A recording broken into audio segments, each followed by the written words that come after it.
গোটেইখিনি মানুহ যাতে সন্মুখত আহে আটাইবোৰ মানুহ আহিব লাগিব কোনো যাতে নাথাকে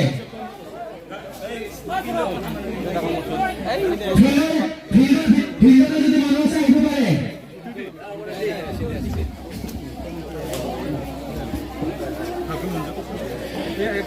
মই আগতে কৈছোঁ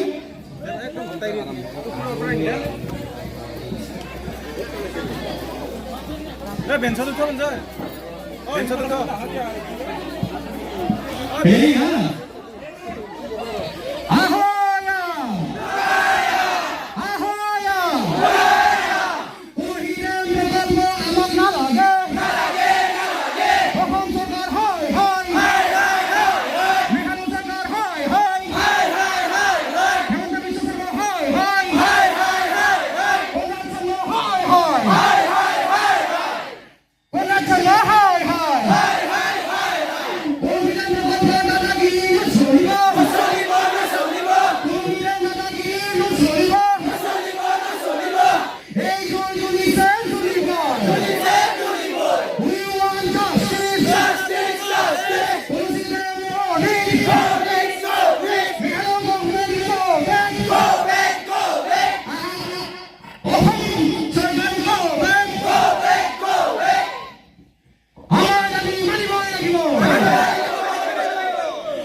Herman juga berpulih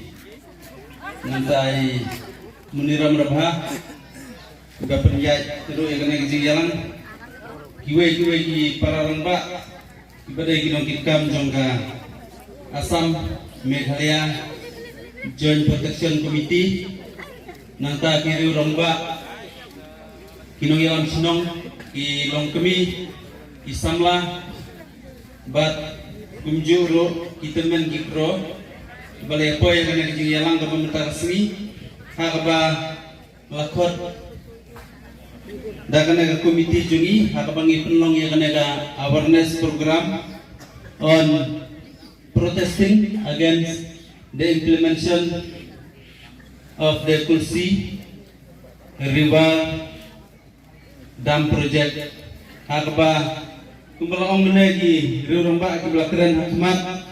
bahaga arterik jom menajun ngili sengaw hakapau Sri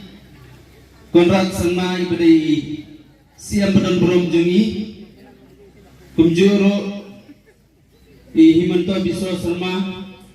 siam badan berom jongka Assam hakapa kilaya perlong kejung yalam hangtai ha dispur hakapa kilaya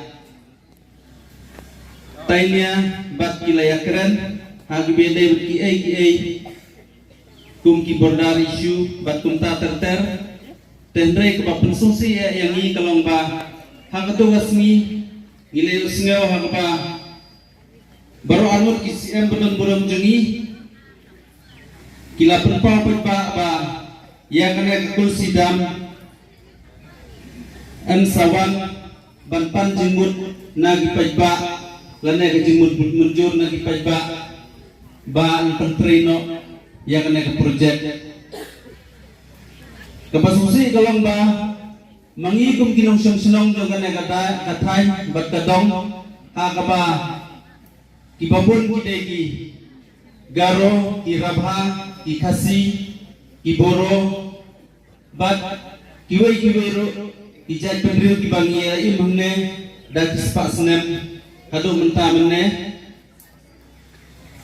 bat lemba jong kate ke projek langsung doi sai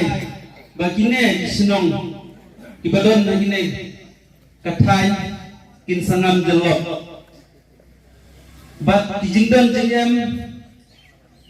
jong gane kajaka kebangi layu ibro sekta hakasi lemman kin saja no te kata kalau ngai pasusi bat kebang mengigum kipai pa mimla ban pediam ya kai kebang sokar bro arteli jong gamen hali abat ke Assam kidon jengmut lane kile keren hagapan penurlong yang kena projek. Te perlu habang ikut ya kena ka awareness program kena ka seni kalong bangin yo ban pensai. Lene ban ai jengmut ya kipai pa lembah ka jinyawan esi mentah kena ka jinilang kumki nong yalam senong. মানুহ সকল বাস কৰা হাতীপুৰবোৰ দিনৰ পৰা সাধাৰণভাৱে চলি অহা মানুহখিনি ইয়াত কেনেকুৱা অৱস্থা হ'ব কি কৰিব ক'ত যাব